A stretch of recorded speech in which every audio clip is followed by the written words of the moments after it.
Welcome to episode 189 of the Fully In It podcast. Do you ever think about quitting social media but wonder how would you then market your business?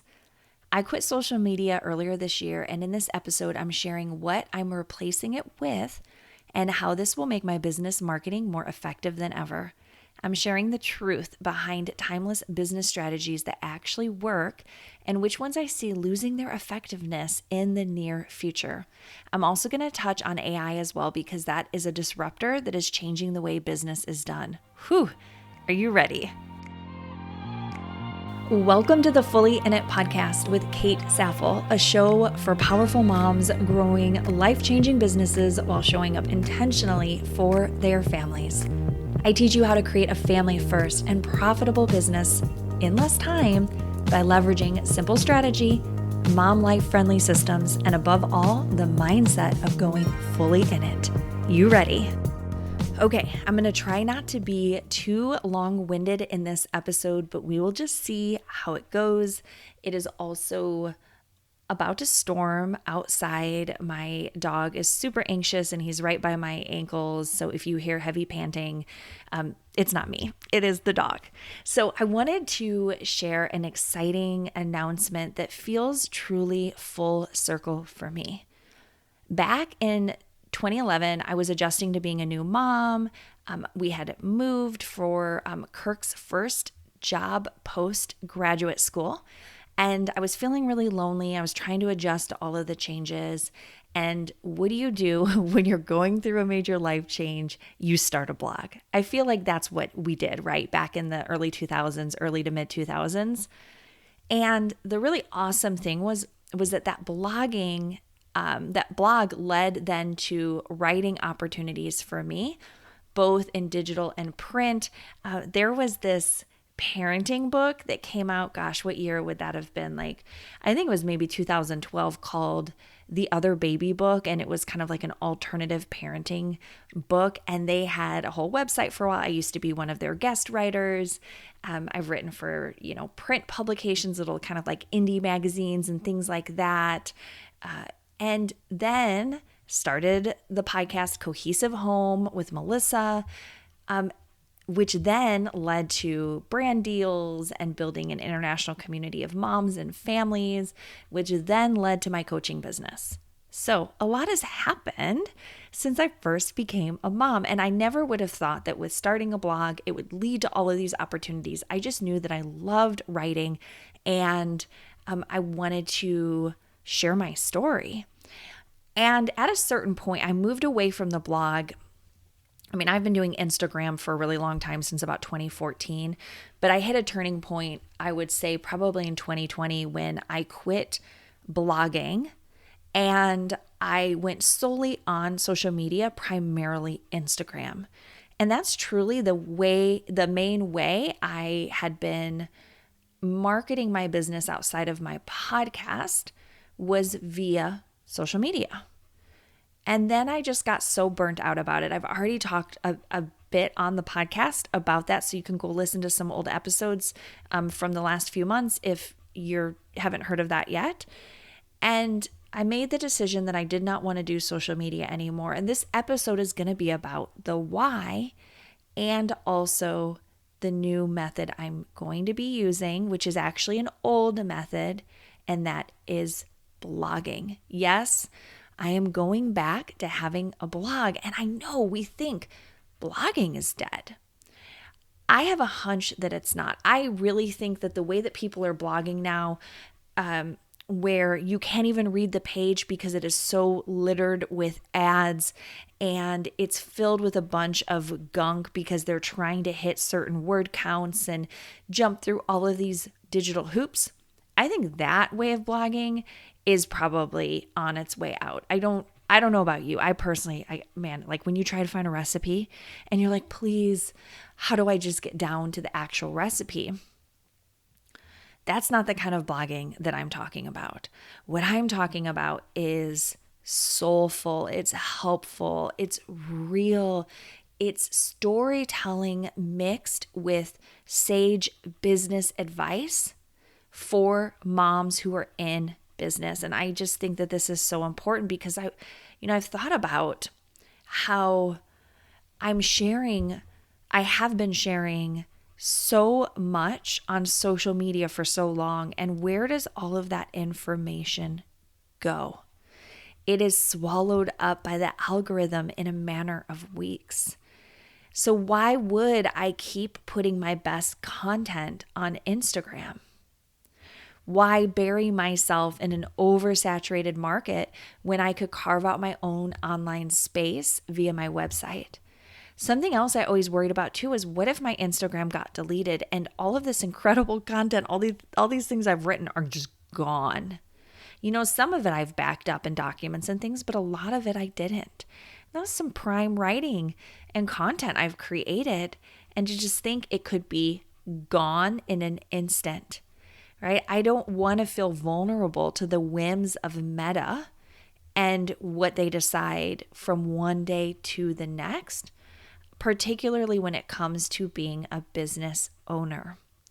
But on the flip side of that, I also realized that having a consistent website since 2018 has helped me to build killer SEO and to be very searchable. I also noticed something kind of curious, which was that blog posts I wrote back in 2018 and 2019 are still bringing traffic to my website. People are still reading those. And I'm like, wow, that's amazing. The power of a single blog post to drive traffic, even when it is 7 years old. And consequently, because I've put time into my website for all of these years, Google now ranks me highly as a business coach for moms. So if you search for that, my name should come up. I don't know. This is what I hear. And this is a really valuable position to be in as an entrepreneur, is ranking high on the Google search. But how do you rank high on Google if you don't even have a website? If you have a website, but you're never putting anything on it, because Google will prioritize websites that are consistently putting, keywords on it, that are updating regularly, that are active websites. So I think it's important to have these conversations, especially, if you are thinking about your marketing long term and how you want to do it. I'm not saying that you should follow in my footsteps. I don't think everyone should run to having a blog. I don't know that that's the best advice for every single business. I think it will depend on your particular business type, the people you serve, and how to best reach them.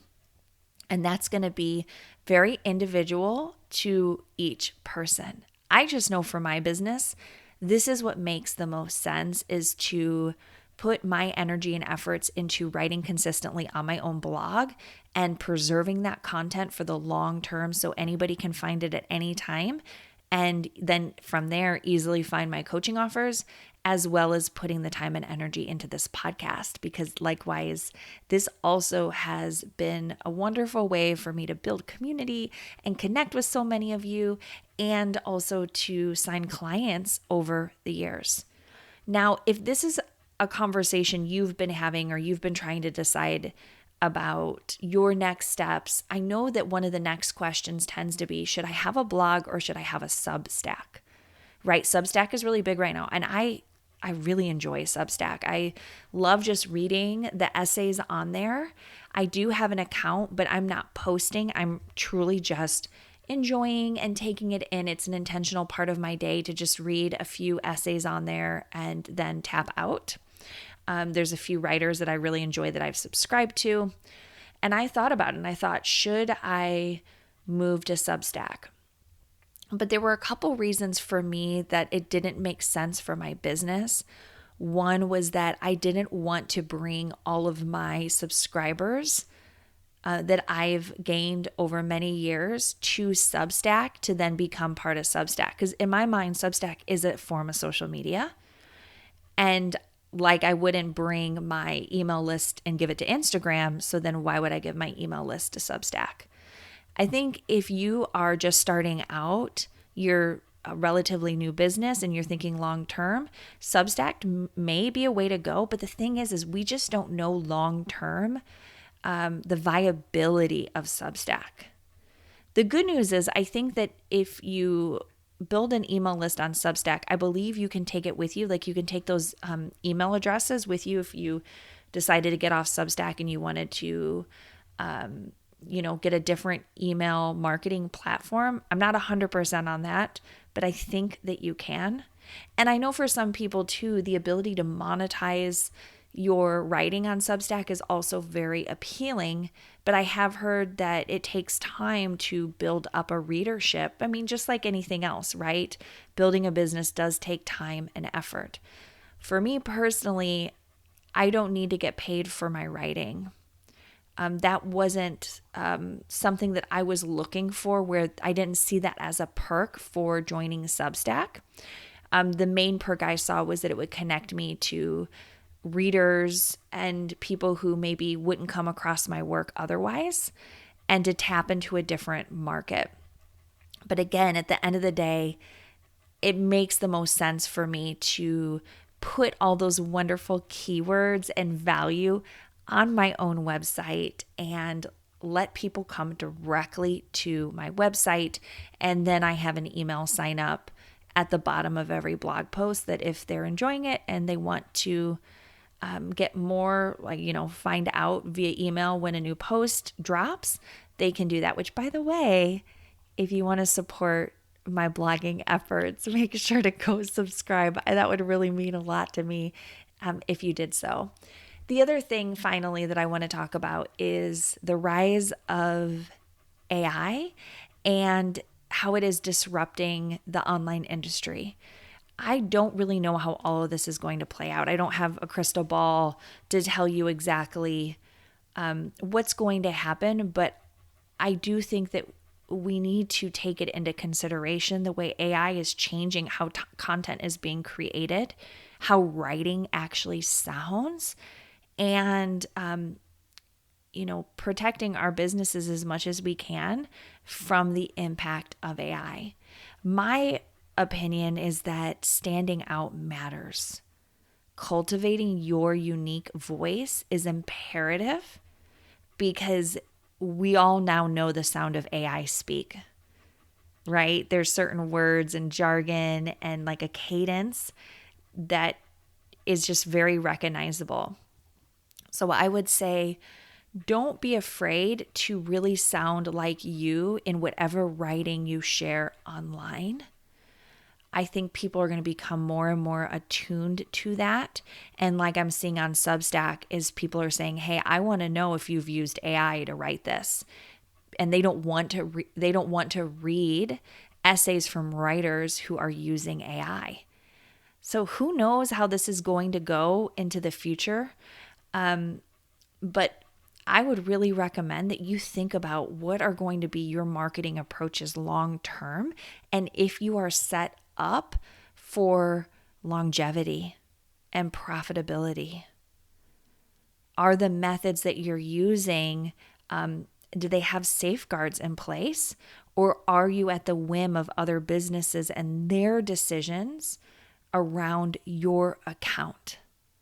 Do you have your own website for your business? Is this something that you have thought about, or maybe you already do have one? Are you taking care of your website and adding valuable content to it over time that is keyword rich to help your SEO and make it easier for people to find you?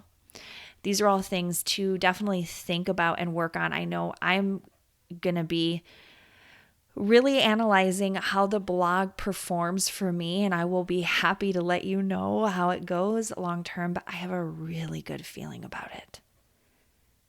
And again, this is just my hunch, but I will always encourage you that when you have an intuitive hit in your business, to run with it, because there is a reason for it. So I will keep you in the scoop about what is going on with the blog.